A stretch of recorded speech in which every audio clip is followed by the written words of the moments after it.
Due to a shortage in employees, businesses are cutting back on hours and services. Join Tim Seaman as he talks to experts about why this is and when they see it coming to an end. Who's minding the store? A KCAU-9 Town Hall meeting starts now. And good evening. Thanks for staying with us tonight. I'm Tim Seaman. Over the last 2 years, KCAU-9 has hosted 15 town hall sessions focusing on everything from COVID concerns to mental health and cyber safety. Tonight we tackle another subject matter, the local job market. While a serious and sometimes overlooked side effect of the pandemic, the issue is more complex than that. Over the next 30 minutes, I'll be joined by 3 local experts to help explain the local job market and, in many cases, a worker shortage. Let me introduce you to who's joining us tonight, closest to me. And before I start, let me say thank you for taking time of your Wednesday to join us tonight, ladies. Closest to me is Andrea Mann. She's the operations manager here in Sioux City for Iowa Works. Of course, numbers come out of the Iowa offices on a monthly basis when we talk about unemployment, and so we want to talk to Andrea about that. Stacy Hayes from Morningside University is in the middle of our set. She's the Associate Vice President of Career and Employee Management at Morningside University.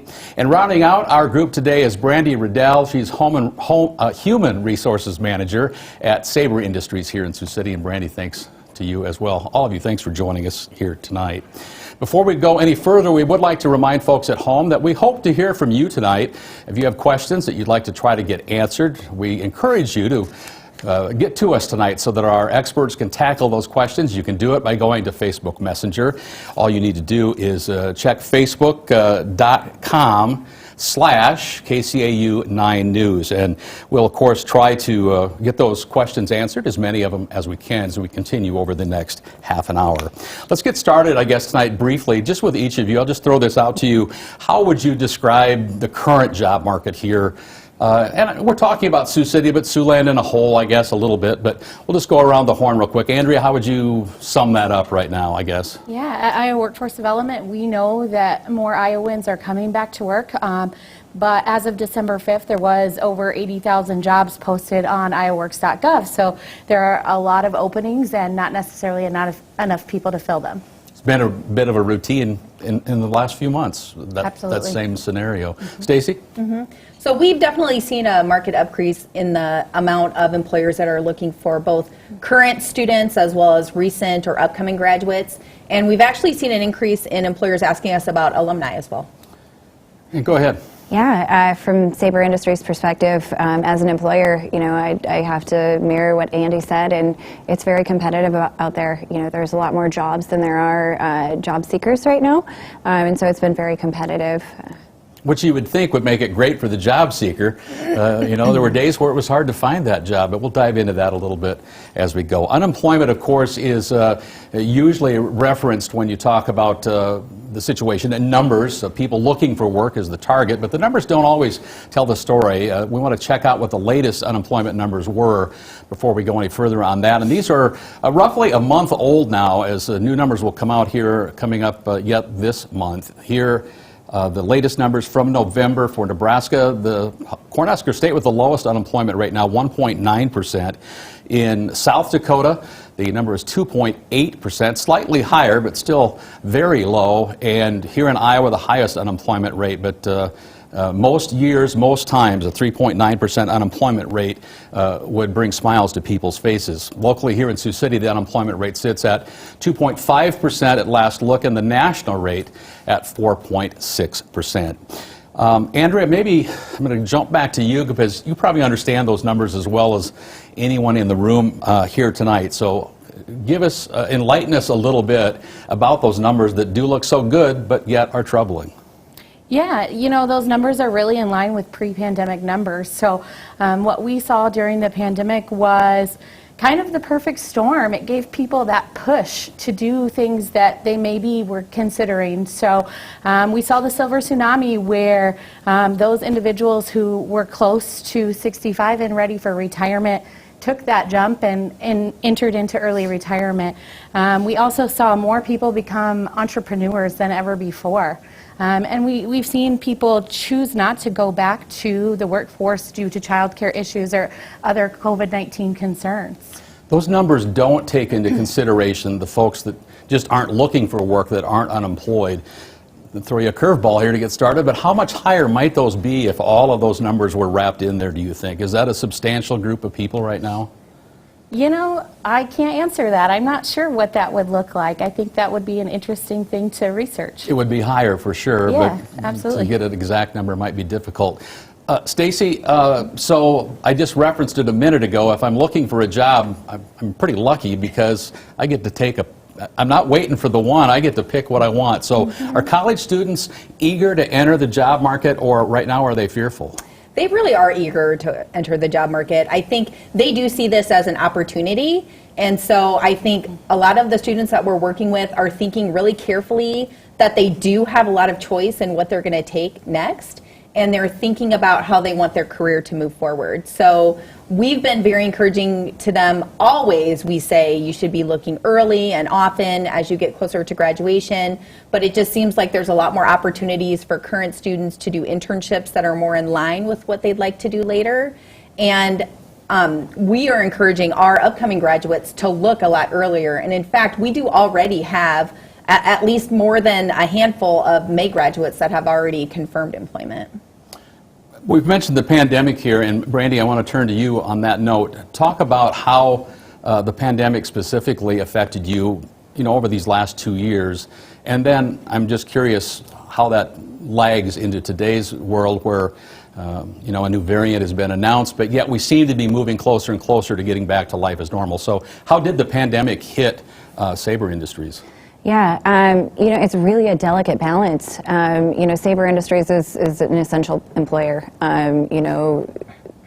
People turned to work from home options and using the internet and, needing the lights on and power and all of those things. So the infrastructure is very critical. And so our place in the workforce was very critical through all of that. So being an essential employer, we really had to take extra precautions with employees and making sure that we're taking care of them and their families, and that we're being cautious about, any COVID symptoms or exposures. Some of them probably thought that we were maybe overly cautious, but we really wanted to protect them. And so, some of that was really difficult to navigate and, pleasing people, but, doing what was right to protect them through the pandemic. And now, as folks are a little bit more comfortable moving about and getting back in close relationships, have you seen people come back into the work facility, or are people still, deciding to stay away and work from a distance? Yeah, we've seen a little bit of both. So some people were really eager to get back into the office, to have that social interaction, that's so critical to, our human needs, is the social interaction and seeing people, in the workplace. We've had some that have had some concerns and health concerns and medical reasons they've stayed working at home. And we've had some people that had the desire to have a little bit of both. And so we introduced some hybrid options as far as schedules and, spending some time in the office, some time working from home. And that's kind of one of the evolutions that we've seen in the workforce, is that people want some of that work-life balance and flexibility. And so we've, altered our schedules and given into that to, make sure that we're providing a good balance. Of course, when you talk about the jobs that are available in the workforce, there's really kind of a split screen. We can talk about those jobs that were impacted by the pandemic, and you look at the service industries, whether it's food and beverage or entertainment. But beyond that, there are other job-related issues that we deal with just with employment, with numbers of folks that are eligible to take jobs, and we're going to look at both of those. But I'm just curious, Andrea, is this the new normal when we look at that service industry, those core businesses where people either lost their job because the business wasn't able to be open, or scaled back so far that they lost their job, and they're now not willing to go back into those work situations? Your opinion on that? Is this a new normal in that specific type of industry? Kind of like you said earlier, there are many jobs open, so individuals really have a choice. And so what we're seeing is individuals are really shopping around for the right career for them. And they really want to hear what that employer has to offer, and they want to see a full story. And there are so many more opportunities out there right now where someone who is in, maybe a service industry role now has the opportunity to work in a different industry and gain new skills and experience. So it very well could be our new normal. And you mentioned in your opening comments about those folks that just chose to retire because I'm nearing my retirement, this is a difficult time, I'm just going to step away. Do you continue, have those numbers solidified? Do you have any idea? And what do you hear from people older in our workforce that may still be considering that? Yeah, you know, I think the baby boomers are just sort of aging out, and the pandemic gave them that push, and they are enjoying their retirement. At the same time, you know, they're aging out quicker than new 16-year-olds are entering into that labor market. So right now, I think that it's a little bit higher, and hopefully it'll level out here sooner than later. Okay, we'll get back to you on what folks can do to make sure they're included in the job search today if they're looking for work. I want to talk specifically about some different occupations before we go back to Stacey Hayes from Morningside University. Here's a list of the most, the top occupations advertised online in December, for December 6th actually, from 2021, so not that long ago.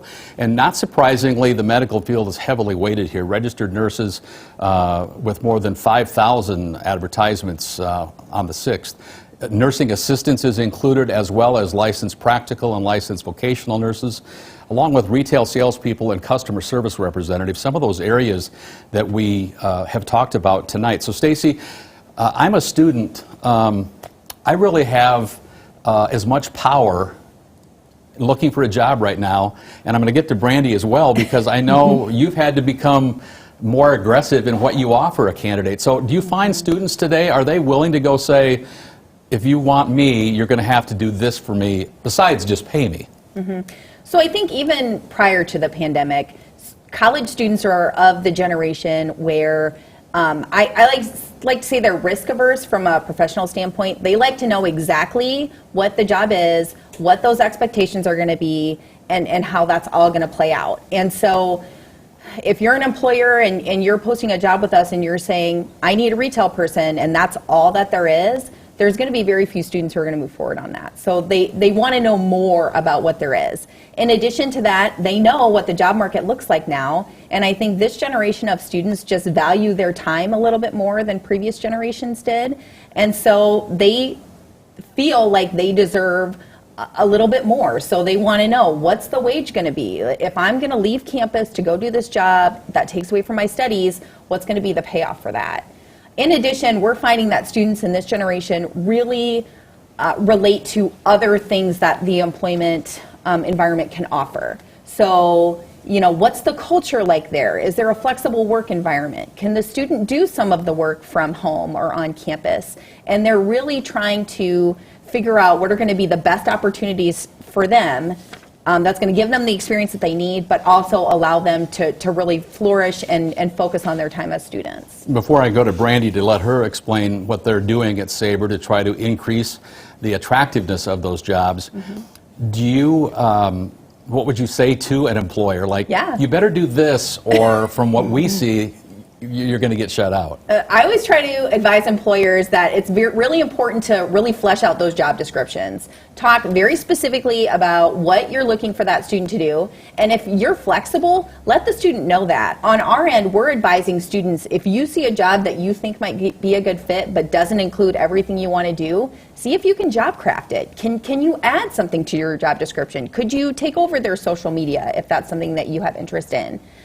We're also telling employers to include everything that they think a student would be interested in. So again, if there's any additional benefits or perks that they have of working there, if the business has some sort of passion that they work with or service component or anything, students in this generation really feel very passionately about working for a purpose and feeling value from their work. So being able to know that they're working towards something that's going to better their community is really important to them. And so any way that an employer can kind of point out that those things could happen would be helpful.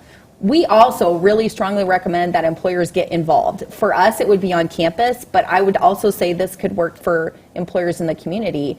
Go to community events, talk to people. From our perspective, come to classes, do mock interviews for us, come and participate with our students. Go to the students rather than the old school of the students come to you. Exactly, because these students feel more comfortable with people than they do job postings. And so if you come to a class and you make an impression upon that student, they're going to seek you out, or better yet, they're going to talk to their buddies, and others are going to start seeking you out.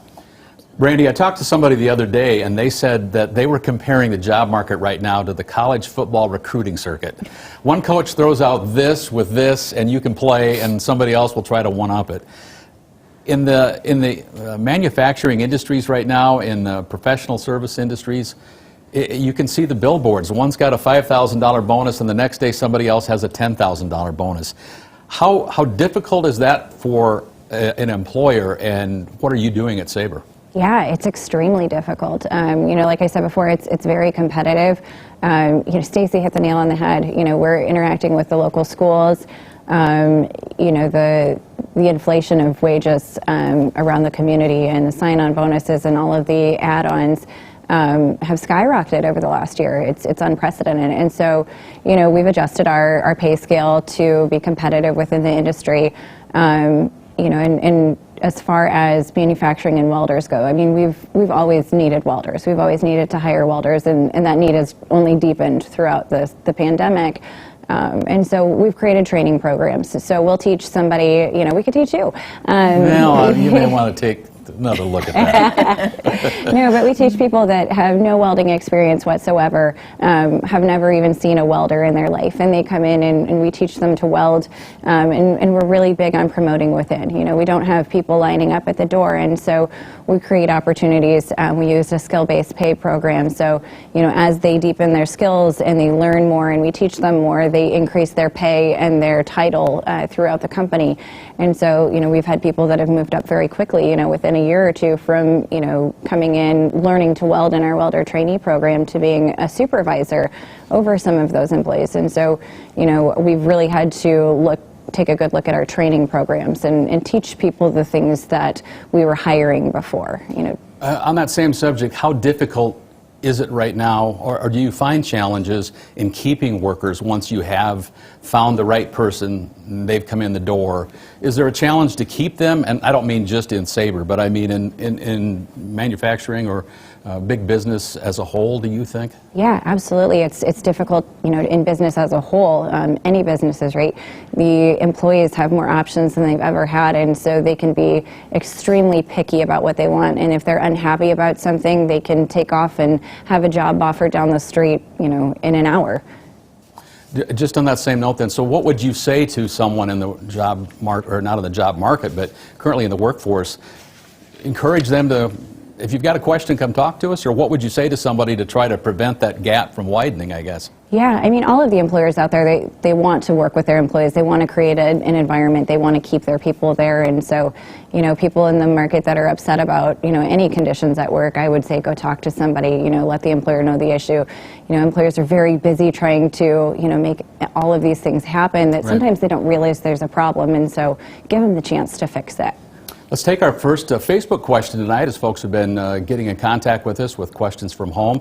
Our first one tonight says, how does the lack of child care affect the jobless rate? A lot of talk in the news and across our business landscape about child care as industries continue to start their own child care to try to help. Andrea, I guess I'll start with you on that one.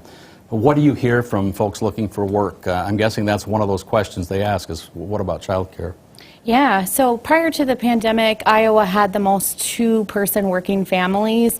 Due to the pandemic, we have seen that number decrease, and one of the many reasons for that is because childcare. So maybe their childcare closed, there is an available option that works with their schedule, or they can't.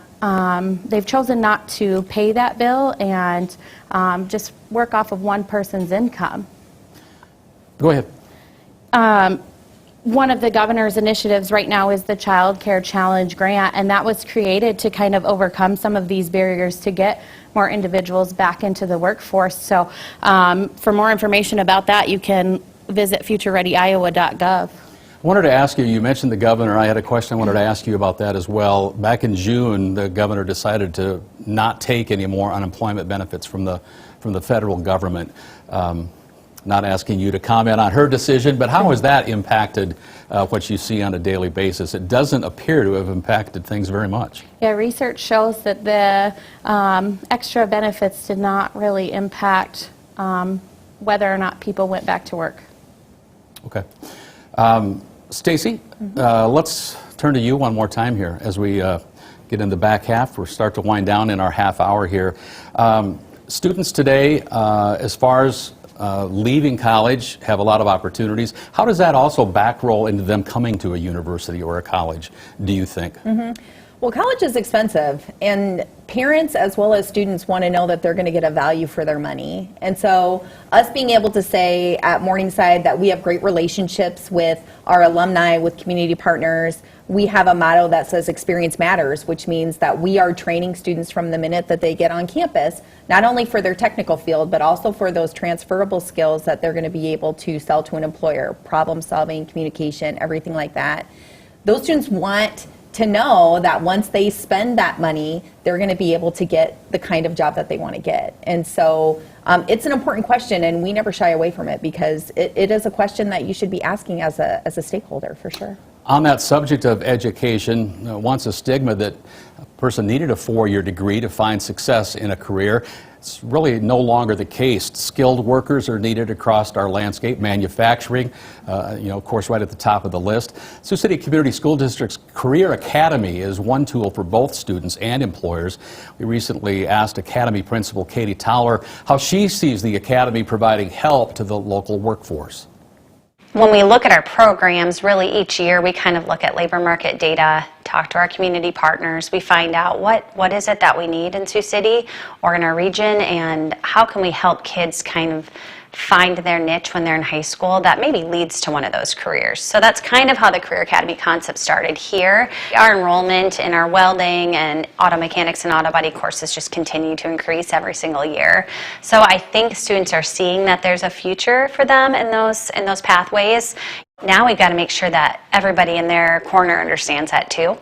So sometimes the real pressure is helping parents and the support systems at home understand that these are really good careers. Manufacturing is a tough one because it just means something different to every person you ask. Manufacturing is kind of this broad term, and depending on what company you go to in Sioux City, they do different things. So we're really looking at the technology behind manufacturing, robotics, automation, those skills that we know will be really important across many different professions. And then we're really excited about being able to look at building more of a construction program that has HVAC and plumbing and electrical. We know that that's an area of pretty high demand in our community. So we'd like to bring that all together to let kids work on projects as a whole, where they can implement all those different pieces of home building or construction. Brandy, that's obviously music to your ears, that they're going to try to gear towards those areas, or that they currently are, especially when it comes to welding, I'm guessing. Oh, absolutely. That's so exciting for us, for other manufacturers, and for the community as a whole. Let's talk a little bit about the population base. I know none of you are, your job isn't to bring new business to the area, but I'm just curious, our population base hasn't changed a whole lot. What do you think needs to happen to help bring a new employer to our region that might also bring new employees, an influx of population that could help not only a specific business that might come here, but our overall landscape of employment? Andrea, I'll start with you. Yeah, at Iowa Workforce Development, we have several programs that we utilize to try to bring employees to Iowa. One of our big initiatives is the Home Base Iowa program, which is veteran-focused. And Sioux City is a home-based Iowa community, correct? Yes, Sioux City is a home-based Iowa community. We're very proud of that, and veterans are always a great hire. Some of the other things that we look at, like you just heard, was from Katie Towler, is the expanding those opportunities into the high schools. And then there are things coming down the pipeline, like coordinating with refugee services. So just having the talent pool to choose from, I think, is a great opportunity to bring new businesses. So our students come from all over, but we do find that some of the students that come from far away get to this community and end up really liking it and wanting to stay, particularly because there are a lot of opportunities. For me, I think it's important that our community is able to offer the kind of amenities that people enjoy. So if you like the community in which you work, then it's likely that you're going to at least stay and working in that community in some sort of capacity. So I think we've been doing some great things in Siouxland, and I think we just need to keep our foot on the pedal and keep it going. Randy, do you see things like expanded bike paths, a growing entertainment district? Are those things that you're able to cash in on when you talk to a possible employee? They are. I mean, any of the things that the community offers are really great selling points when we're trying to relocate people to the area. One of the struggles that we run into is housing, and I know the community is doing a lot to put up more apartment complexes and building new homes and all of that. But, you know, anything that we can offer as a community for activities is definitely a selling point. Last pitch for you here. If you've got somebody listening that you want to have come to work for you, what do you say? Yeah, so, you know, we've changed our pay scale, we've changed our flexibility, we're offering a bunch of different shifts. So if there's, you know, a shift that doesn't work for you somewhere else, you know, we've worked with day shift, night shift, multiple shifts during the days, nights, a weekend shift. You know, we try and cater to everyone's needs to try and have a place and a career for you at Sabre Industries. Andrea, in 30 seconds, what do you say to somebody that's out there looking right now as far as the best thing you can do in finding that job? Well, the best thing you can do is to come visit us at the Iowa Works offices. We're here to support you, whether that's with a mock interview practice or resume assistance. If you're currently employed and want to upskill your resume, we can provide one-on-one service amongst the other services that we have to offer. So please come visit us and we can connect you to all the great area employers.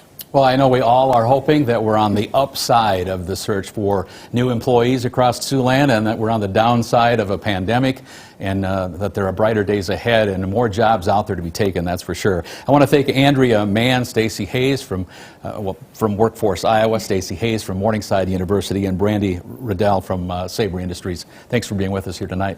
Thanks for having us. Thanks for And make sure to stay with us. We'll continue to follow the story of workforce development, and we'll have another town hall in the months to come. Good night.